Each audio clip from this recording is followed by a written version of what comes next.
ద్వాదశ జ్యోతిర్లింగాలలో ఒకటి. అష్టదశ శక్తిపీఠాల్లో ఎంతో విశిష్టమైనది. పరమశివుడు బ్రహ్మరాంబ సమేతంగా కొలువైన పరమ పవిత్ర క్షేత్రం శ్రీశైలం. కానీ ప్రస్తుతం అక్కడి వాతావరణం ఎలా ఉందో తెలుసా? శ్రీశైలం మల్లన్న దర్శనానికి భక్తులు పోటెత్తారు. రద్దీ మామూలుగా లేదు. సాధారణ రోజుల్లో కంటే రెట్టింపు సంఖ్యలో మల్లన్న దర్శనం కోసం పాతాళగంగ నుంచి ఆలయ ప్రాంగణం వరకు అడుగు తీసి అడుగు వేయలేని పరిస్థితి నెలకొంది. సాక్షి గణపతి నుంచి సున్నిపెంట వరకు దాదాపు 8 కిలోమీటర్ల మేర వాహనాలు నిలిచిపోయాయి. అసలు ఉన్నట్లుండి శ్రీశైలానికి ఇంతలా భక్తులు ఎందుకు తరలివస్తున్నారు? ఈ సడన్ రష్ వెనుక ఉన్న కారణమేంటి? ఇప్పుడు చూద్దాం. వరుసగా సెలవులు రావడంతో భక్తులు ఒక్కసారిగా శ్రీశైలానికి పోటెత్తారు. మరోవైపు నల్లమల అభయారణ్యంలోని అందాలతో పాటు అక్కడి ప్రకృతి, చల్లటి వాతావరణం భక్తులను మైమర్పింపచేస్తున్నాయి. అలాగే ఎంతో పరమ పవిత్రంగా భావించే పాతాళ గంగలో భక్తులు స్నానాలు ఆచరించి స్వామివారి దర్శనానికి బయలుదేరుతున్నారు.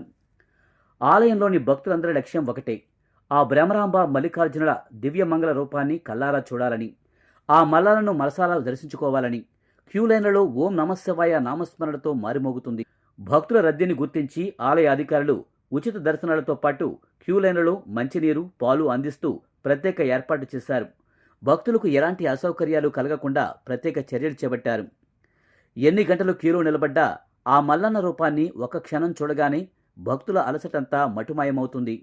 హరహర మహాదేవ్, శంభో శంకర అంటూ భక్తులు తన్మయంతో తరించిపోతున్నారు.